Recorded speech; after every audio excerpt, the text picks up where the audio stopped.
One of the things I often hear people talk about and wanting to do is the idea of a general strike, some sort of big strike, everyone on strike at once. Do you know what a general strike actually is? A lot of people seem to not understand what a general strike is, or what a strike actually is, or how strikes work, how they've worked in the past, how they're supposed to work in the present. Because a lot of people keep trying to call for strikes without being part of unions, without being part of labor unions.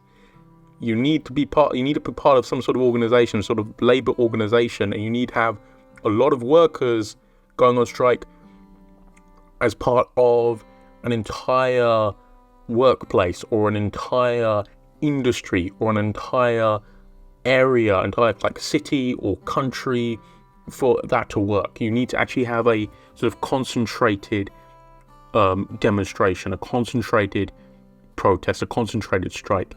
You can't just have this sort of atomized strike where people are from all over the place. People are from all these different countries. People are from all these different cities and places, because that won't actually hurt them. It's just like a lot of people showing up to work one day. It's like, okay, right. You need a lot of people in one place, in one sector of the economy, to go on strike at once if you want to have the effect on the ruling class in order to get the change that you want.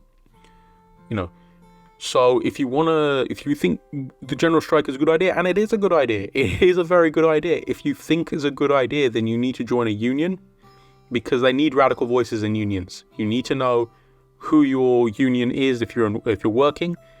If you're not working, there's unions like the IWW, which is for people who are unemployed, as well as people who are employed. It's for people who are in work, people who are currently out of work. It's for students as well. It's for everyone.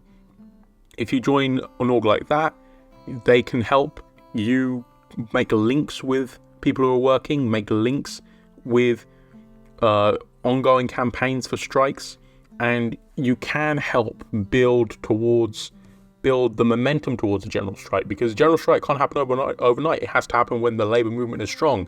The labor movement right now, very, very weak, very weak. And why is it weak? It's because not a lot of people are in trade unions, first and foremost. Not enough people are in trade unions. Not enough people are active within trade unions. The trade unions are not as radical as they used to be. That's another big factor. And the trade unions have been completely nerfed by the governments, by neoliberal governments. They have reduced labor rights in a lot of countries, the UK especially.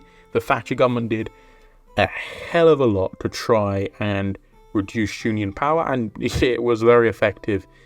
And every government after her was just, added on the bullshit to reduce labor power, reduce union power.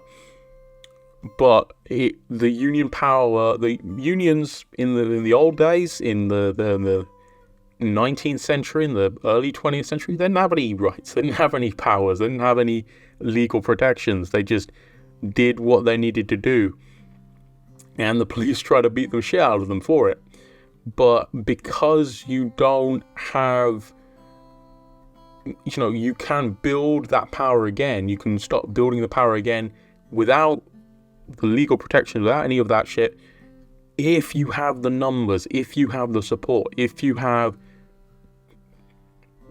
people, because power comes from people, and a lot of people coming together, that's power. Collective action, collectivity of a lot of people at once, and in a very concentrated way. Can't have, a lot of people spread out. You're not going to do a lot of good. A lot of people concentrated in one place. Oh, yes, that's effective. That's effective if you want to do some sort of union activity. That's, how you can build change. You can build change through organizing, through collective organizing.